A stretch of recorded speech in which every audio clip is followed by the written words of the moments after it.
तो बीवी जो होती है वो बात मनवा लेती है। बीवी चाहेगी आपकी सिगरेट छुड़वा देगी, बीवी चाहेगी आपका गुटखा छुड़वा देगी, बीवी चाहेगी आपको नमाजी बना देगी।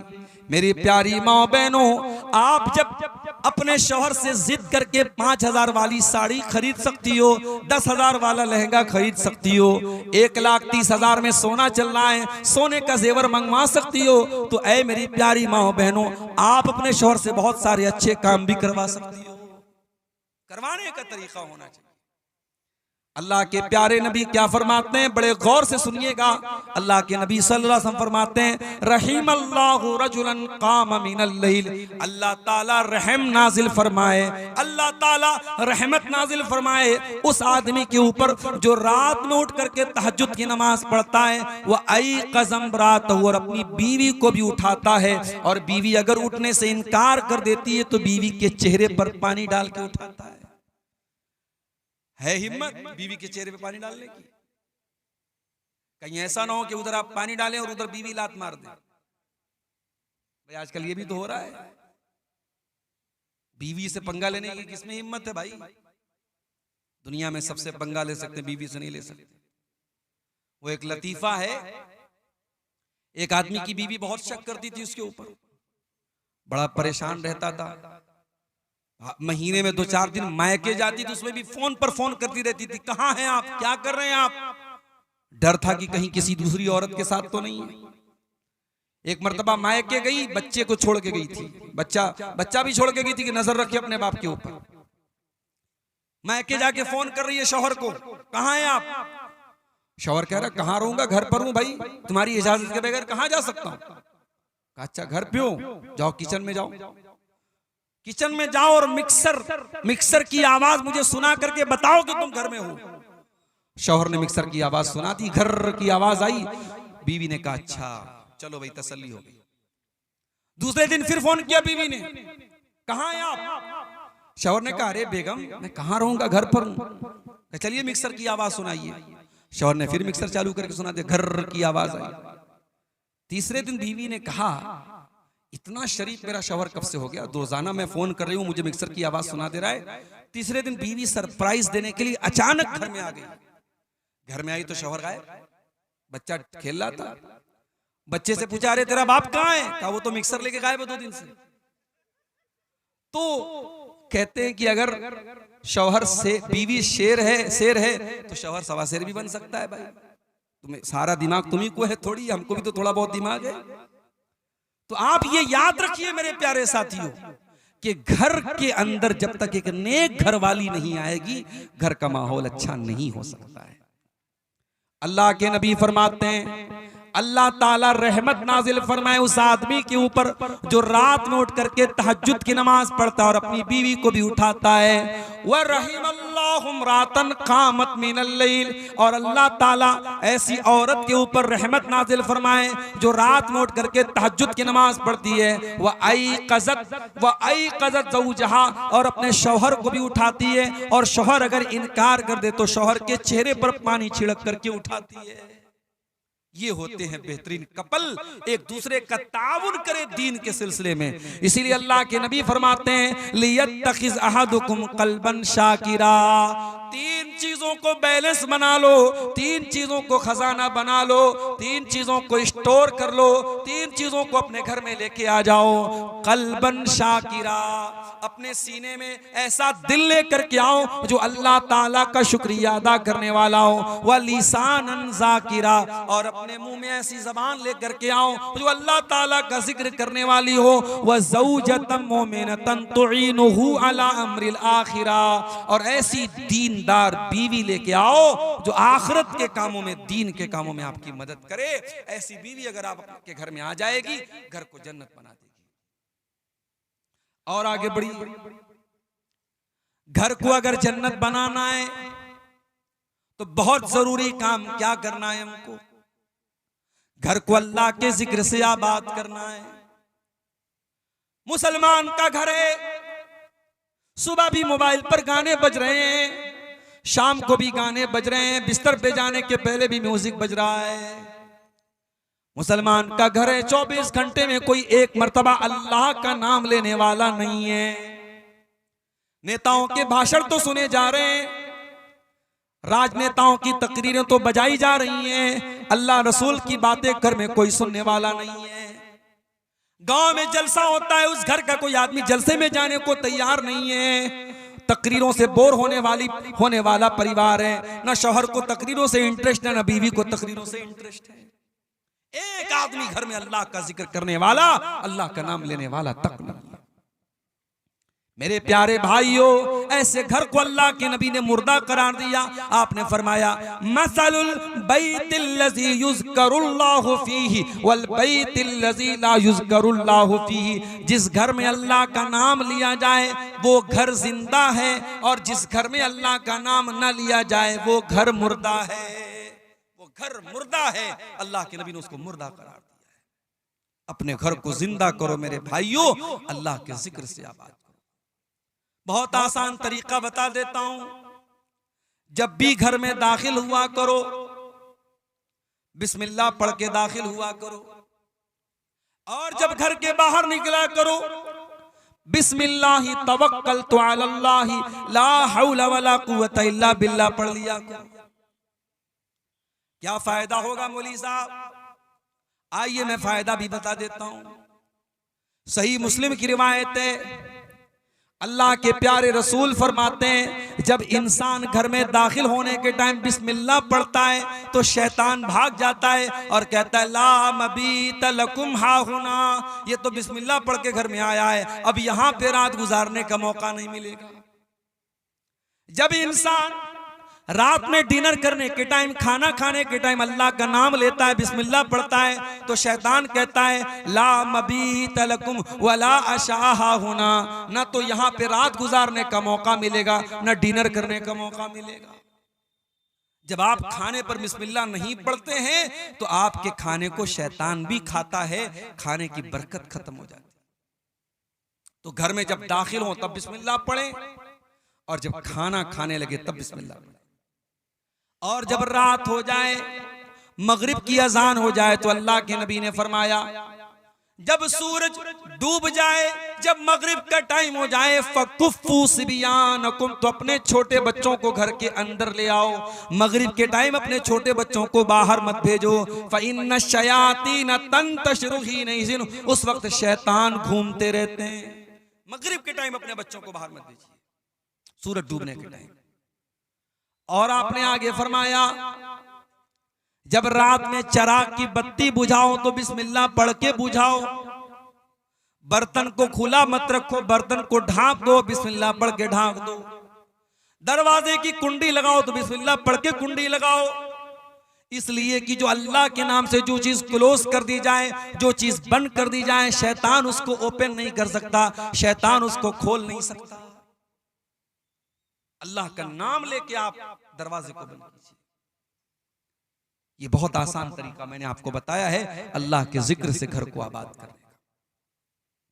और जब आप घर के बाहर निकलें, बिस्मिल्लाहि तवक्कलतु अलल्लाहि ला हौला वला कुव्वता इल्ला बिल्लाह पढ़ लें।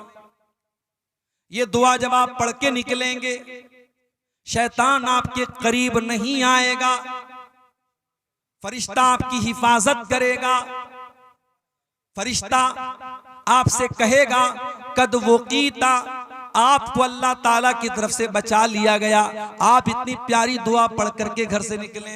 बहुत आसान है, बिस्मिल्लाहि तवक्कलतु अलल्लाहि ला हौला वला कुव्वता इल्ला बिल्लाह। बस रात में जब बिस्तर पे सोने जाओ, मेरी प्यारी माओ बहनों, अगर आप मेहनत मजदूरी करती हैं, खेतों में काम करती हैं, और मुझे मालूम है कि शेरशाबादी बिरादरी में माशाअल्लाह बहुत मेहनत करती हैं हमारे यहाँ की औरतें, आपका बदन जब थकावट से चूर हो जाए तो आइए मैं आपको वो तरीका बताता हूं जो तरीका अल्लाह के नबी ने अपनी बेटी को बताया था।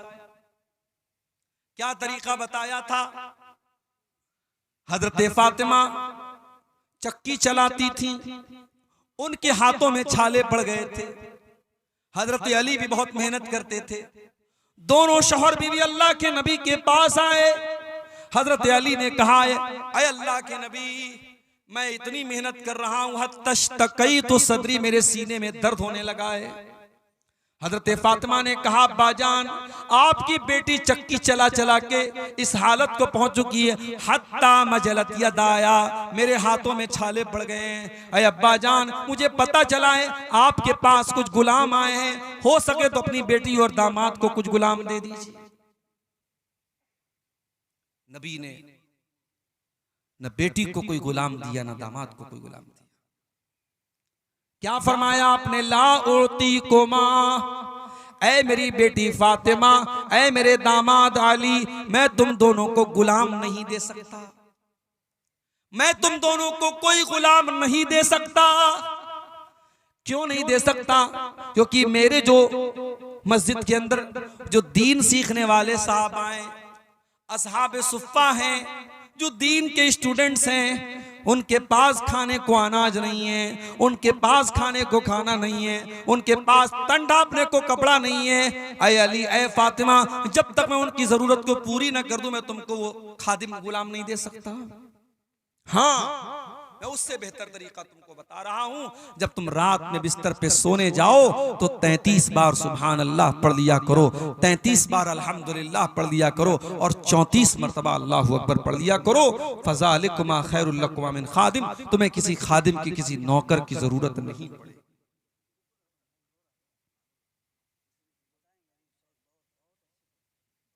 मेरे भाइयों, नबी ने अपनी बेटी और दामाद को परेशानी के बावजूद गुलाम नहीं दिया। नबी ने तस्बीह सिखाई है, और हजरत अली कहते हैं कि ये तस्बीह जब नबी ने जिस दिन से नबी ने मुझको सिखाई है, उस दिन से लेकर के जब तक मैं जिंदा हूं, ये तस्बीह कभी मैंने छोड़ी नहीं है। सवाल करने वाले सवाल किया है, अली आपकी जिंदगी में एक रात आई थी, सिफ़ीन की लड़ाई वाली रात, क्या उस रात भी आप ये तस्बीह पढ़ के सोए थे? कहा कि हाँ, उस रात में ये तस्बीह पढ़ के सोया था। मेरे प्यारे भाइयों, सहाबे किराम 2-2 घंटे तकरीरें नहीं सुनते थे, हाँ जो सुनते थे अमल करते थे। नबी ने ये तस्बीह सिखाई, तो इस तस्बीह के ऊपर हजरत अली ने अमल किया, हजरत फातिमा ने अमल किया। अपने घरों को अल्लाह के जिक्र से आबाद करो मेरे प्यारे साथियों, सुबह शाम के अज़कार पढ़ो। और आज अल्हम्दुलिल्लाह सबके हाथ में मोबाइल है, आप मोबाइल पर देख करके भी पढ़ सकते हैं। आप गूगल प्ले स्टोर पे जाएं और दुआ की कोई अच्छी सी किताब डाउनलोड कर लें, उसमें सुबह शाम के अज़कार आपको मिल जाएंगे। सुबह शाम के अज़कार आप देख करके भी पढ़ें, आप यकीन करें सुबह शाम के अज़कार आप पढ़ेंगे, बहुत सारी परेशानियों से आप बच जाएंगे। अब तो साहब इतने ज्यादा केस आ रहे हैं, मैं जहां जा रहा हूं, मौलवी साहब मेरी बेटी के ऊपर जिन्नात आ गया है, मेरी बेटी को जिन्नात परेशान कर रहा है, मेरे घर में जो है कोई साया है, कोई मसला है। क्यों आ रहे ये सारे मसले? क्योंकि हमने अपने घरों को मुर्दा बना दिया है। हमारे घरों में अल्लाह का जिक्र करने वाला कोई नहीं, अल्लाह का नाम लेने वाला कोई नहीं है। अल्लाह के नबी फरमाते हैं, इन्ना शैतान यनफिरु मिनल बैतिल्लज़ी तुक़रा फ़ीहि सूरतुल बकरा, जिस घर में सूरह बकरा पढ़ी जाती है उस घर से शैतान भाग जाता है। एक साहब मुझसे पूछने लगे, मौलवी साहब अगर मोबाइल पर हम सूरह बकरा को चालू कर दें और बड़े बड़े स्पीकर लगा दे घर में और सूरह बकरा की आवाज पूरे घर में गूंजे तो क्या शैतान भाग जाएगा? मैंने कहा भैया शैतान से पूछना पड़ेगा शैतान से कि वो मोबाइल पर चलने वाले कुरान की तिलावत से उसके ऊपर असर पड़ेगा कि नहीं। तो इस सवाल का जवाब तो शैतान ही दे सकता है। क्या हाल हो गया है हमारा, बर्गर और पिज्जा खाते खाते, फास्ट फूड खाते खाते हम इतने फास्ट हो गए, इतने शॉर्टकट तलाश करने लगे कि हमें कुरान पढ़ने में भी अब जो है सुस्ती हो रही है। हम चाहते हैं कि कुरान मोबाइल पर हम चलाते, हमें ना पढ़ना पड़े। बनारस में एक हमारे दोस्त हैं, हाफिज़े कुरान हैं, उन्होंने कहा मौलवी साहब एक आदमी अपने घर में हमको बुला रहा है, 40 दिन तक सूरह बकरा पढ़ने के लिए कह रहा है और मुझको 5000 रुपया देगा। मैंने कहा खबरदार मत जाना वहां पे। मैंने कहा कुरान पढ़ने से शैतान भागता है, हदीस में आया है, मगर किराया दे करके किसी दूसरे को पढ़वा करके शैतान नहीं भागेगा, ये हदीस में नहीं आया। आपको खुद कुरान पढ़ना है। हमारे घरों में आज कुरान कोई पढ़ने वाला नहीं है। मेरे साथ एक नज्म है, कुरान की फरियाद, कभी मौका मिले यूट्यूब पर सर्च कर लीजिएगा, मिल जाएगी आपकी। कुरान फरियाद करता है, ताकों में सजाया जाता हूँ, धो धो के पिलाया जाता हूँ, आँखों से लगाया जाता हूँ, तावीज़ बनाया जाता हूँ। कुरान के साथ ये सब हो रहा है। कोई आँखों से लगा रहा है, कोई तावीज़ बना रहा है, कोई धो धो के पिला रहा है। कुरान पढ़ना कोई नहीं चाहता, कुरान पर अमल कोई नहीं करना चाहता। अल्लाह के नबी फरमाते हैं मसलुल बैतिल्लज़ी युज़करुल्लाहु फीही वल बैतिल्लज़ी ला युज़करुल्लाहु फीही। जिस घर में अल्लाह का नाम लिया जाए वो घर जिंदा है, और जिस घर में अल्लाह का नाम न लिया जाए वो घर मुर्दा है। मैं आपको 1400 साल पीछे लेके चलता हूं। नबी की मस्जिद में चलिए, किबला की तरफ खड़े हो जाइए, आपके लेफ्ट साइड में कुछ कमरे मिलेंगे। ये छोटे छोटे कमरे हैं, मिट्टी का फर्श है, कच्ची ईंटों की दीवार है, और खजूर के तने का पिलर है, और खजूर की टहनियों का छप्पर है। इन कमरों में टाइल्स नहीं लगा है, इन कमरों में मार्बल नहीं लगा है, इन कमरों में सीमेंट की दीवार नहीं है, इन कमरों में कोई पेंट नहीं हुआ है। मगर अल्लाह की कसम ये कमरे बड़े बरकत वाले हैं। इन कमरों में जनाबे मुहम्मदुर रसूलुल्लाह सल्लल्लाहु अलैहि वसल्लम रहते हैं। इन कमरों में इस उम्मत की माएँ रहती हैं। इन कमरों में नबी अकरम की बीवियां रहती हैं। ये कमरे कितने ऊंचे हैं। सईद इब्ने मुसय्यब कहते हैं, मैं उस्माने गनी के दौर में नबी के कमरे में गया, मैंने हाथ उठाया, मेरा हाथ मकान की छत में टच हो गया। यानी छत भी बहुत ज्यादा ऊंची नहीं थी। और कमरे का स्पेस कितना था, कमरे का क्षेत्रफल कितना था, कितना बड़ा कमरा था। इतना बड़ा कमरा था कि अल्लाह के प्यारे नबी जब तहज्जुद की नमाज पढ़ा करते थे तो सजदे में जाने के टाइम हजरत आयशा को अपना पैर हटाना पड़ता था। यानी उस कमरे में इतनी गुंजाइश भी नहीं थी कि हजरत आयशा लेटी हो और अल्लाह के प्यारे नबी आराम से सजदा कर सकें। ये छोटे छोटे कमरे थे मेरे प्यारे, कमरे छोटे थे, लेकिन इन कमरों में कुरान उतरता था, इन कमरों में बरकत उतरती थी, इन कमरों में नूर उतरता था, इन कमरों में अल्लाह के प्यारे नबी रहा करते थे। इन कमरों में रात में कुरान पढ़ा जाता था, तहज्जुद पढ़ी जाती थी, अल्लाह के नबी रातों को रोया करते थे। सलाम उस पर जो उम्मत के लिए रातों को रोता था, सलाम उस पर जो फर्शे खाक पर जाड़े में सोता था, सलाम उस पर के जिसके घर में चांदी थी न सोना था, सलाम उस पर के टूटा बोरिया जिसका बिछौना था। उस नबी ने हमको बताया कि मकान में बरकत अल्लाह को याद करने से आती है, मकान को आलीशान बनाने से मकान खूबसूरत नहीं होता है मेरे साथ। और आगे बढ़िए, घर को अगर दीनदारी वाला घर बनाना है, इस्लामी घर बनाना है, घर के हर फर्द को नमाजी बनना पड़ेगा। माँ भी नमाजी हो, बाप भी नमाजी हो, भाई भी नमाजी हो, बेटा भी नमाजी हो। अल्लाह के प्यारे नबी फरमाते हैं मुरू औलादकुम बिस्सलाती वहुम अबनाउ सबीन। जब तुम्हारे बच्चे 7 साल के हो जाएं, 7 साल के हो जाएं तो अपने बच्चों को नमाज का ऑर्डर दो, और जब तुम्हारे बच्चे 10 साल के हो जाएं और नमाज न पढ़े तो तुम उनकी पिटाई करो। मौली साहब, पिटाई कौन करेगा? फजर की अजान तक जलसे चलते हैं सीमांचल में, और जलसा खत्म होते ही पब्लिक अपने घरों को जाती है और उस गांव की छोटी सी मस्जिद में चंद नमाजी नमाज पढ़ते हैं। ये आज हमारा हाल है। मस्जिद तो बना ली शब भर में ईमान की हरारत वालों ने, मस्जिद तो बना ली शब भर में ईमान की हरारत वालों ने, मन अपना पुराना पापी था बरसों में नमाजी बन न सका। अरे जब हम नमाजी बनेंगे तब ना अपने बच्चों को नमाजी बनाएंगे। जब हम खुद ही बेनमाजी तो क्या बच्चों को नमाजी बनाएंगे? अपने बच्चों को नमाजी बनाना है तो पहले खुद नमाजी बनना पड़ेगा।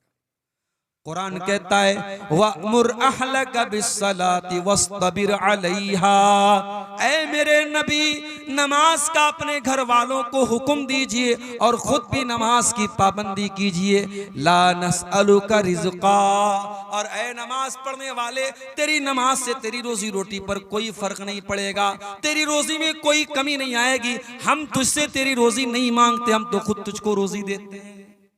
अगर 10 मिनट के लिए तू दुकान बंद कर देगा तो क्या मक्का में दुकान बंद नहीं होती, मदीना में दुकान बंद नहीं होती? मक्के और मदीने में दुकान बंद हो जाती है और उसके बावजूद अल्लाह ताला उनको देता है, नमाज के टाइम उनकी दुकान बंद हो जाती है। तो नमाज की पाबंदी करो मेरे प्यारे साथियों। कुरान कहता है वज़कुर फिल किताब इस्माइल, और याद करो किताब में, कुरान में इस्माइल को, इन्नहु काना सादिक़ल वादी व काना रसूलन नबिया, इस्माइल अल्लाह के सच्चे नबी थे। व काना यअमुरु अहलहु बिस्सलाह, और इस्माइल अपने घर वालों को नमाज का हुक्म दिया करते थे। इब्राहीम अलैहिस्सलाम क्या दुआ करते अल्लाह ताला से, रब्बि जअलनी मुक़ीमस्सलाह, ऐ अल्लाह तो मुझे नमाज कायम करने वाला बना दे, व मिन ज़ुर्रियती, और ऐ अल्लाह मेरी औलाद को भी तू नमाज कायम करने वाला बना दे, मुझे भी नमाजी बना दे, मेरी औलाद को भी नमाजी बना दे। नमाज का माहौल घर में पैदा कीजिए, आप खुद भी नमाज पढ़िए, बच्चों को भी नमाज बनाइए। हजरत अब्दुल्लाह बिन मसूद रज़ी अल्लाह तआला अन्हु रात में तहज्जुद की नमाज पढ़ रहे हैं, और तहज्जुद की नमाज पढ़ते हुए कुरान का 16वां पारा वो पढ़ रहे थे, और 16वें पारे की आयत उनकी नजरों से गुजरी। जब हजरत मूसा अलैहिस्सलाम और हजरत खज़िर अलैहिस्सलाम दोनों जा रहे थे और एक मकान की दीवार गिरने वाली थी, कुरान कहता है हजरत खज़िर ने उस मकान की दीवार को ठीक कर दिया। गांव वाले बड़े कंजूस थे, उन लोगों ने इन दोनों लोगों को खाना तक नहीं खिलाया था, और जब दीवार गिरने लगी तो हजरत खज़िर ने दीवार को ठीक कर दिया। हजरत मूसा अलैहिस्सलाम ने फरमाया लौ शि'ता लत्तख़ज़्ता अलैहि अजरा, ऐ खज़िर आपको दीवार फ्री में नहीं ठीक करना चाहिए था, जब इतने बदतमीज गांव वाले थे तो पैसा लेके ये काम करना चाहिए था। हजरत खज़िर ने क्या जवाब दिया, फरमाया व अम्मल जिदारु फ़काना लिग़ुलामैनि यतीमैनि फ़िल मदीनति व काना तहतहु कन्ज़ुल लहुमा, ऐ मूसा वो दीवार 2 यतीम बच्चों के मकान की दीवार थी, उस मकान में 2 यतीम बच्चे रहा करते थे, दीवार गिर जाती, उन बच्चों का खजाना जो बाप ने मरने के पहले दफनाया था वो खजाना गांव वाले लूट के चले जाते। अल्लाह ने मुझको हुक्म दिया कि मैं उन बच्चों का खजाना लूटने न दूं, डूबने न दूं। पता ये चला बाप अगर नेक है तो बाप के मरने के बाद भी अल्लाह ताला यतीम बच्चों को बाप की दौलत और बाप का खजाना देगा, अल्लाह ताला बच्चों को महरूम नहीं करेगा। जब हजरत अब्दुल्लाह बिन मसूद कुरान की आयत पढ़ने लगे, रोने लगे, तहज्जुद की नमाज का सलाम फेरा, उनका छोटा बच्चा वहीं पे सो रहा था, अपने बच्चे को देख करके रोते हुए कहने लगे मिन अजलिका या बुनैया, ऐ मेरे बच्चे तेरा बाप तेरे लिए तहज्जुद की नमाज पढ़ रहा है, आज मैं तहज्जुद पढ़ रहा हूं, कल तुझे फायदा मिलेगा। ऐ मेरे बच्चे तेरा बाप तेरे लिए रातों को इबादत कर रहा है, रातों को जाग रहा है। अपने बच्चों का अगर बेहतर भविष्य चाहते हो, अपने बच्चों का फ्यूचर चाहते हो तो नेक बनो, दीनदार बनो, नमाजी बनो, इंशाअल्लाह आपके बच्चे भी दीनदार बनेंगे। मेरे प्यारे साथी, ये कोई फख्र की बात नहीं मेरे 8 बच्चे, मेरे 7 बच्चे, फख्र की बात यह है कि आपका एक ही बच्चा हो लेकिन इस लायक हो कि आपका इंतकाल हो तो वो जनाजे की नमाज पढ़ सके, दुआएं उसको आती। आपका बेटा आपकी बेटी जब दुआ के लिए हाथ उठाए तो ये कह सके रब्बिरहमहुमा कमा रब्बयानी सगीरा, ऐ अल्लाह मेरे माँ बाप पर रहम फरमा जिस तरीके से बचपन में उन्होंने मुझको पाला है। तो ये बहुत जरूरी चीज है मेरे प्यारे साथियों कि हम घर में नमाज का माहौल पैदा करें। और आगे बढ़िए, घर को अगर एक दीनदारी वाला घर बनाना चाहते हैं तो जैसे मोबाइल में जब वायरस ज्यादा हो जाए तो हम दुकानदार के पास जाते हैं, लो भाई देखो मेरे मोबाइल में क्या हो गया है, तो दुकानदार कहता है कि भाई साहब आपके मोबाइल में वायरस आ गया है, क्या करना पड़ेगा? इसमें एंटीवायरस डालना पड़ेगा, इसकी मोबाइल की मेमोरी को क्लीन करना पड़ेगा, मेमोरी से बहुत सारी चीजों को डिलीट करना पड़ेगा। अगर घर को दीनदारी वाला घर बनाना चाहते हो तो 5 चीजों को डिलीट कर दो अपने घर से। 5 चीजों को डिलीट कर दो, निकाल दो अपने घर से। नंबर 1, अपने घर से तस्वीरों को निकाल दो। ला तदखुलुल मलाइकतु बैतन फीहि कल्बुन वला सूरा। अल्लाह की रहमत के फरिश्ते उस घर में नहीं आते जिस घर में कुत्ता हो या जिस घर में तस्वीर हो। मौली साहब, कैमरा तो सबके हाथ में इस वक्त है। अब तो हम लोग तकरीर करने जाते हैं तो लोग कहते हैं मौली साहब एक सेल्फी ले लूं, सेल्फी विद सेल्फी। तो कैमरे की तस्वीरें तो आज मेरी भी मौजूद हैं सोशल मीडिया पर, और आप कह रहे हैं कि अल्लाह की रहमत के फरिश्ते नहीं आते जिस घर में तस्वीर हो। तो कैमरे की जो तस्वीर है उसके बारे में उलमा का इख्तिलाफ है, और उलमा की एक जमात का कहना है कि कैमरे की तस्वीर हराम नहीं है, क्योंकि कैमरे की जो तस्वीर होती है वो कोई पेंटिंग नहीं है कि जिसमें नाक कान आंख बनाया जाए। कैमरा तो बस एक अक्स ले लेता है सामने वाले का, एक प्रतिबिंब है, एक छाया है। और हदीस में जिस तस्वीर को हराम कहा गया है वो तस्वीर वो है जिसमें हम नाक का नाक पूरा बनाते हो। लेकिन आप ये सोचिए, मूर्ति की शक्ल में या पेंटिंग की शक्ल में, किसी भी शक्ल में, मूर्ति तो बहरहाल उसको मुजस्समा बोलते हैं, लेकिन आज के जमाने में भी पेंटिंग अलग होती है। आपने सुना होगा मकबूल फिदा हुसैन नाम का एक आदमी था, वो पेंटर था बहुत बड़ा, उसकी पेंटिंग करोड़ों में बिकती थी। तो पेंटिंग एक अलग चीज है, कैमरे की तस्वीर एक अलग चीज है। फिर भी बहुत सारे उलमा का ये कहना है कि कैमरे की तस्वीर से भी हमें परहेज करना चाहिए, और कैमरे की तस्वीर को प्रिंट करके उसको एल्बम बनाना और कमरे में सजाना। मैं एक मकान में गया, एक साहब अपने कमरे में, चूंकि हम लोग कहीं जाते हैं तो आदमी सोचता है कि अच्छी मेहमान नवाजी अच्छी की जाए, वो अपने कमरे में लेके गए तो देखा कि कमरे के किनारे एक तस्वीर लगी है, एक तरफ मोहतरम की तस्वीर, एक तरफ मोहतरमा की तस्वीर है। शादी की सालगिरह पर उन्होंने अपनी बीवी को सरप्राइज दिया था। मैंने पूछा तो शर्माने लगे। मैंने कहा भैया इस तस्वीर को अलमारी में रख दो, ये क्यों यहाँ पे आप बाहर लगाए? तो तस्वीर आज हमारे घरों में बाकायदा एल्बम की शक्ल में कमरों में लोग लगा रहे हैं, ये गलत है और हमें और आपको इससे परहेज करना चाहिए। तस्वीरों को घर से निकाल। हाँ, मोबाइल की तस्वीरें जहां तक बात है, जरूरत पड़ने पर आप बच्चों की यादगार के लिए कुछ फोटो अगर आपने ली है, मोबाइल के कैमरे में है, मोबाइल की गैलरी में है, उसकी गुंजाइश बन सकती है, मगर उसमें भी हमें इस बात का लिहाज रखना चाहिए। लोग अपनी बीवी की एक से एक फोटो लेते हैं और उसके बाद दोस्तों के हाथ में मोबाइल थमा देते हैं, तो ये तो बेपर्दगी की बात है। आपकी बीवी का फोटो आपका दोस्त देखे, ये तो गलत बात है। इसलिए हमें और आपको अगर कैमरे में, हमारे मोबाइल में पर्सनल तस्वीरें, हमारी बीवी की तस्वीरें हैं, जवान बेटी की तस्वीरें हैं, घर की औरतों की तस्वीरें हैं, तो उनको हमें बहुत एहतियात के साथ यूज करना चाहिए कि कहीं बेपर्दगी न हो। दूसरी चीज जिसको घर से निकालना है, घर के अंदर कोई तावीज नहीं होना चाहिए। बाज घरों में आप दाखिल होइए, मकान में दाखिल होने के साथ साथ ही एक पर्ची लटकी रहती है, उस पर लिखा रहता है दुकान और मकान की खैर व बरकत के लिए, और नीचे उल्टी सीधी गिनतियां लिखी रहती है 420 9 2 11। देखा कि नहीं आपने? कहीं कहीं दुकानों पे लगा रहता है, मकान पे लिखा रहता है। मुझे ये बात समझ में नहीं आती कि ये गिनती लिखने से शैतान कैसे भागेगा। भाई आप दुनिया में किसी का नाम लेने के बजाय गिनती लेके बुलाएं, ए भाई 72 इधर आओ, अभी 78 इधर आओ, नाराज हो जाएगा, भाई मेरा नाम 72 थोड़ी है।